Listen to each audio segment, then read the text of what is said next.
Être heureux, est-ce satisfaire tous ses désirs? Voici notre réponse avec le philosophe Épicure et le film d'Orson Welles, Citizen Kane. Épicure écrit « Le plaisir est le commencement et la fin de la vie bienheureuse, car il est le premier des biens naturels. » Autrement dit, la finalité de la vie pour Épicure, c'est bien la recherche du plaisir. Le plaisir, c'est ce vers quoi les hommes tendent sans cesse et en toute occasion, naturellement. Mais Épicure ne dit pas pour autant que le bonheur, c'est vouloir jouir de tous les plaisirs. Quelqu'un qui pense que le bonheur, c'est jouir de tous les plaisirs et satisfaire tous ses désirs, c'est par exemple le citoyen Kane. En 2 mots, le film Citizen Kane d'Orson Welles commence avec la mort du personnage dans son vaste palais de Floride. Il prononce ce dernier mot, Rosebud, sorte de MacGuffin, puisque ce mot va susciter une enquête sur la vie de Kane. On apprend alors toute la vie du personnage au travers d'un certain nombre de flashbacks. On voit que Kane se laisse de plus en plus entraîner par ses désirs, mais pas n'importe quel désir. Épicure classe les désirs en 2. Maintenant, il faut parvenir à penser que, parmi les désirs, certains sont fondés en nature, d'autres sont vains.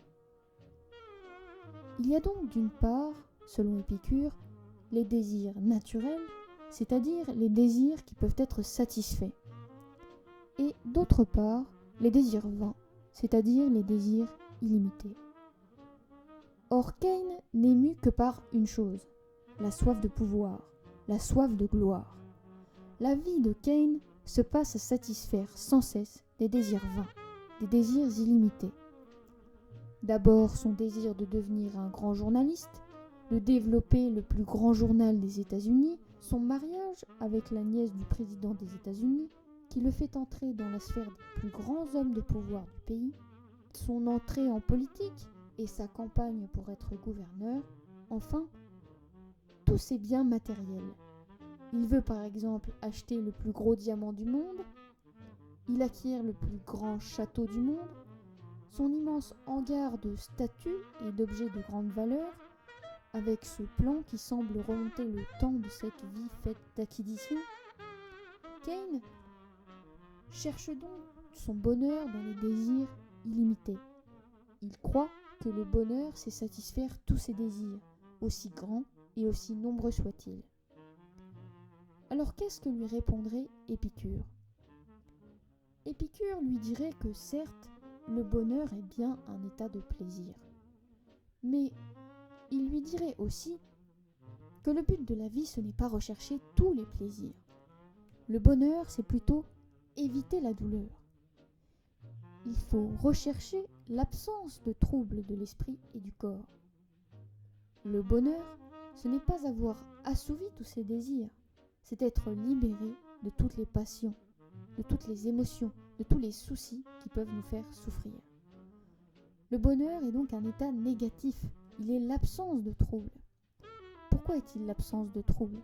Parce que dans un tel état, on ne connaît pas le manque. Donc, en fin de compte, Épicure répondrait à Kane la chose suivante. Tout plaisir est en tant que tel un bien, et cependant, il ne faut pas rechercher tout plaisir.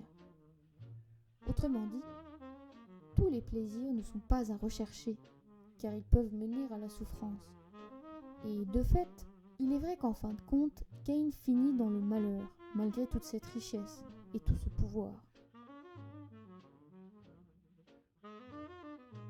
Pourquoi la recherche du pouvoir de Citizen Kane mène-t-elle à la souffrance? Car ses désirs vains sont illimités. Il cherche un bien qu'il ne possédera jamais vraiment et qu'il va sans cesse chercher à consolider. Cette quête inlassable le rendra malheureux. Welles joue d'ailleurs avec les images d'infini et de limite. Sans cesse on voit l'infini des désirs, notamment avec ce plan du miroir, face à la limite de la nature.